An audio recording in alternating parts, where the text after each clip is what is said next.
আসসালামু আলাইকুম। এইবারের ওয়ার্ল্ড কাপে আমরা কিন্তু সম্পূর্ণ একটা নতুন ওয়েস্ট ইন্ডিজ টিমকে দেখতেছি। সেই ২০১৬ সালের ওয়ার্ল্ড কাপ জেতা ওয়েস্ট ইন্ডিজ টিম। আ এখন পর্যন্ত ওয়েস্ট ইন্ডিজ টিমের মোটমাট বিশ্বকাপে ৫ টা ম্যাচ খেলেছে এবং ৫ টা ম্যাচেই কিন্তু ওয়েস্ট ইন্ডিজ টিম উইন করেছেন এবং অলমোস্ট সব বিশ্বকাপের একদম সবথেকে টপ লিস্টের টিমে আছে কিন্তু ওয়েস্ট ইন্ডিজ। ইভেন ইন্ডিয়া থেকে better.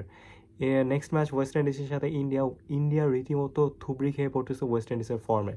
Last match West Indies জিম্বাবুয়ের সাথে ২৫৪ রান করছেন, যেটা ওয়ার্ল্ড কাপ ইতিহাসের দ্বিতীয় সর্বোচ্চ এবং এই ধরনের ফর্মে থাকা একটা টিম এর সাথে কিন্তু ইন্ডিয়ার কিন্তু খুব একটা বনিবনা হবে নাকি। আমরা জানি ইন্ডিয়া লাস্ট ম্যাচে কিন্তু ও ১১১ রান করছেন এবং ওই স্টেডিয়ামেই কিন্তু ওয়েস্ট ইন্ডিজ ২৫৪ রান। আপনি বুঝতেছেন যে মানে লেভেলটা কই।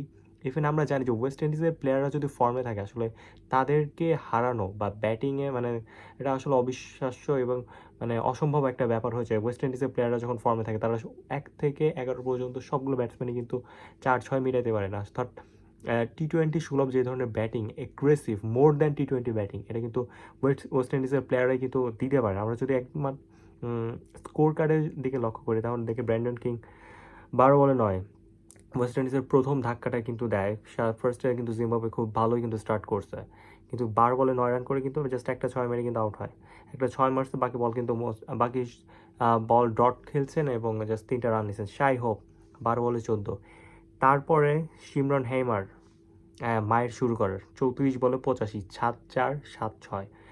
রবম্যান পাওয়েল ৩৫ বলে ৫৯, শারফেন রাদারফোর্ড ১৩ বলে ৩১। মায়ের আসলে শুরু হয় যে শিমরন হ্যামার ৩৪ বলে ৮৫ এবং রাদারফোর্ডের ১৩ বলে ৩১। তারপরে যারা আসে সবাই কিন্তু পিটাইতেই থাকে। রোমারিও শেপার্ড ১০ বলে ২১, জেসন হোল্ডার ৪ বলে ১৩, ম্যাথিউ ফ্রড ১ বলে ১১। অর্থাৎ আমরা জানি এখানে কিন্তু 100+ ইনিংস কিন্তু হয়নি, কিন্তু একটা গ্রুপ ওয়াইজ বা একটা টিম ওয়াইজ যে একটা গেম হয় এটি কিন্তু আসলে ওয়েস্ট ইন্ডিজ খেলছে এবং এর জন্য কিন্তু আসলে ওয়েস্ট ইন্ডিজ জিতছে। আমরা জানি যে জিম্বাবুয়ের এখন যেই বলারগুলো আছে সবগুলো কিন্তু ফর্মে ছিল। যেমন নাগরাভা ছিল, মুজারাবানি ছিল, ব্র্যান্ডি ইভান্স, আপনার ডায়ান মায়ার, সিকান্দার রাজা সবাই কিন্তু ফর্মে ছিল, কিন্তু সবাইকে কিন্তু তুলনা করছে। স্পেশালি সিকান্দার রাজাকে যদি দেখি ৩ ওভারে ৫২ রান দিয়েছে সিকান্দার রাজা।